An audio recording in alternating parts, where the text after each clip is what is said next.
ಎಲ್ಲರಿಗೂ ನಮಸ್ಕಾರ. Kannada student YouTube ಚಾನಲ್ಗೆ ಎಲ್ಲರಿಗೂ ಸ್ವಾಗತ. ಇವತ್ತಿನ ಒಂದು ವಿಡಿಯೋದಲ್ಲಿ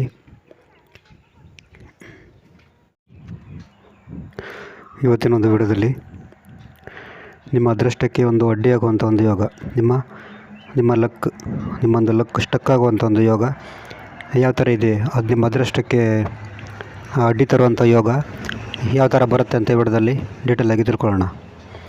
ಈ ಥರ ಒಂದು ಯೋಗ ಇದ್ದರೆ ನಿಮ್ಮದು ಜಾತಕ ಎಷ್ಟೊಂದು ಚೆನ್ನಾಗಿದ್ರೂ ಕೂಡ, ನಿಮ್ಮದು ಲೈಫ್, ನಿಮ್ಮ ಒಂದು ಬ್ಯಾಕ್ಗ್ರೌಂಡ್ ಎಷ್ಟು ಚೆನ್ನಾಗಿದ್ರೂ ಕೂಡ ನಿಮಗೆ ಅದೃಷ್ಟ ಸಿಗಲ್ಲ ಅಂತ ಹೇಳ್ಬೋದು.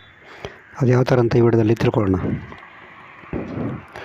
ಉದಾಹರಣೆಗೆ ಲಗ್ನಾಧಿಪತಿ ಏನಾದರೂ ನೀಚ ಆಗಿದ್ದರೆ, ಲಗ್ನಾಧಿಪತಿ ನೀಚ ಅಂತ ಹೇಳಿದ್ರೆ ಉದಾಹರಣೆಗೆ ಇದು ಲಗ್ನ ಅಂತ ತಿಳ್ಕೊಳ್ಳೋಣ.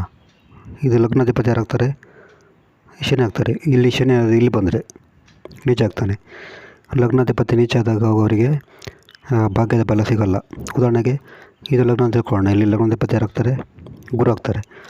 ಇಲ್ಲಿ ಲಗ್ನಾಧಿಪತಿ ಏನಾದರೂ ಇಲ್ಲಿ ಬಂದಾಗ ಮಕರದಲ್ಲಿ, ಅವಾಗ ಕೂಡ ಅವರಿಗೆ ಅದೃಷ್ಟ ಸಿಗಲ್ಲ.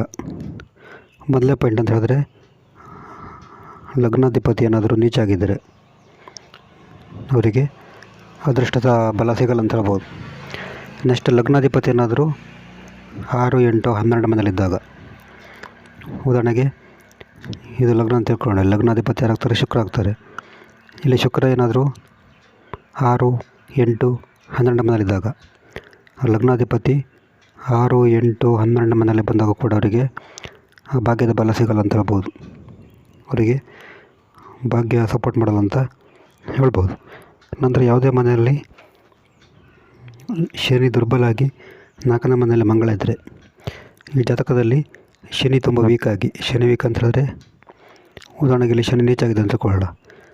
ನೀಚಾಗಿ 4ನೇ ಮನೆಯಲ್ಲಿ ಏನಾದರೂ ಮಂಗಳ ಇದ್ದರೆ, ಇದು ಕೂಡ ಅವರಿಗೆ ಭಾಗ್ಯದ ಒಂದು ಕೊರತೆಯನ್ನು ಕೊಡ್ಬೋದು.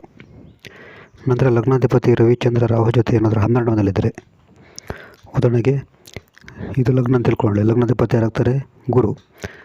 ಲಗ್ನಾಧಿಪತಿ ರವಿ, ಚಂದ್ರ, ರಾಹು ಜೊತೆ 12 ಮನೆಯಲ್ಲಿ, ಇದು 12 ಮನೆಯಲ್ಲಿ ಇಲ್ಲೇನಾದರೂ ಗುರು, ರವಿ, ರಾಹು, ಮಂಗಳ ಇಷ್ಟು ಗ್ರಹಗಳಿದ್ದರೆ ಅದು ಕೂಡ ಅವರಿಗೆ ಭಾಗ್ಯದ ಒಂದು ಕೊರತೆಯನ್ನು ಕೊಡ್ತದೆ.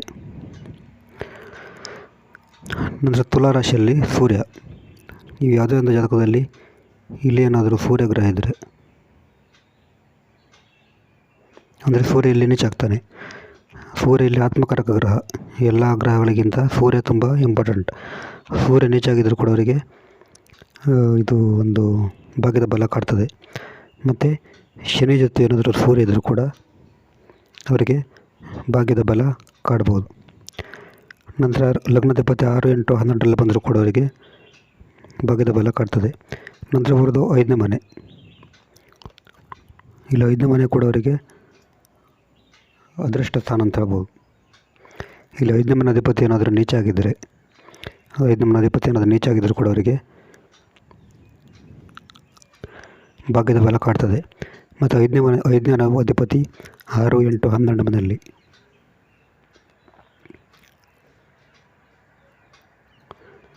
ಫಿಫ್ತ್ ಲಾರ್ಡ್ ಏನಾದರೂ 6, 8, 12 ಮನೆಯಲ್ಲಿ ಬಂದಾಗ ಕೂಡ ಅವರಿಗೆ ಭಾಗ್ಯದ ಬಲ ಕಾಡ್ಬೋದು. ಮತ್ತು ಪಂಚಮಾಧಿಪತಿ ಏನಾದರೂ ನೀಚ ಆಗಿದ್ದರೆ, ಉದಾಹರಣೆಗೆ ಇದು ಲಗ್ನ ಅಂತ ತಿಳ್ಕೊಳ್ಳೋಣ. 1, 2, 3, 4, 5 ಇಲ್ಲಿ ಪಂಚಮಾಧಿಪತಿ ಯಾರಾಗ್ತಾರೆ? ಬುಧ ಆಗ್ತಾರೆ.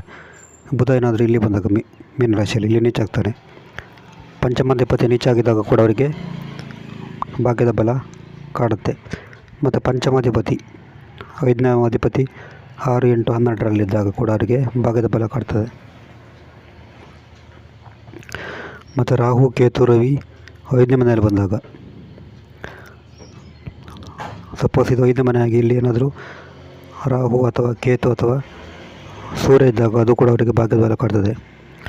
ಮತ್ತು ಲಗ್ನಾಧಿಪತಿ 6ನೇ ಮನೆಯಲ್ಲಿದ್ದಾಗ ಕೂಡ ಭಾಗ್ಯದ ಬಲ ಕಾಡ್ತದೆ. ಆಮೇಲೆ ಮಕರದ ಗುರು, ಇಲ್ಲಿ ಮಕರ ರಾಶಿಯಲ್ಲಿ ಏನಾದರೂ ಗುರುಗ್ರಹ ಇದ್ದರೂ ಕೂಡ ಅವರಿಗೆ ಭಾಗ್ಯದ ಬಲ ಕಾಡ್ತದೆ. ಯಾಕಂದರೆ ಗುರು ಭಾಗ್ಯಕಾರಕ ಗ್ರಹ. ಇದು ನಿಮ್ಮ ಜಾತಕದಲ್ಲಿ ಅದೃಷ್ಟಕ್ಕೆ ಕೊರತೆ ಕೊಡುವಂಥ ಒಂದು ಯೋಗಗಳು. ನಿಮಗೇನಾದರೂ ಜಾತಕ ಪರಿಶೀಲನೆ ಮಾಡಬೇಕಂದ್ರೆ ಒಂದು ದೂರವಾಣಿ ಸಂಖ್ಯೆ 70 906 37 934 ಈ ನಂಬರಿಗೆ ವಾಟ್ಸಪ್ ಮಾಡಿದರೆ ಜಾತಕದ ಬಗ್ಗೆ ಡೀಟೇಲಾಗಿ ತಿಳಿಸಿಕೊಡ್ತೇವೆ. ನೆಕ್ಸ್ಟ್ ಬೇರೆ ತಿಳಿಸೋಣ. ನಮಸ್ಕಾರ.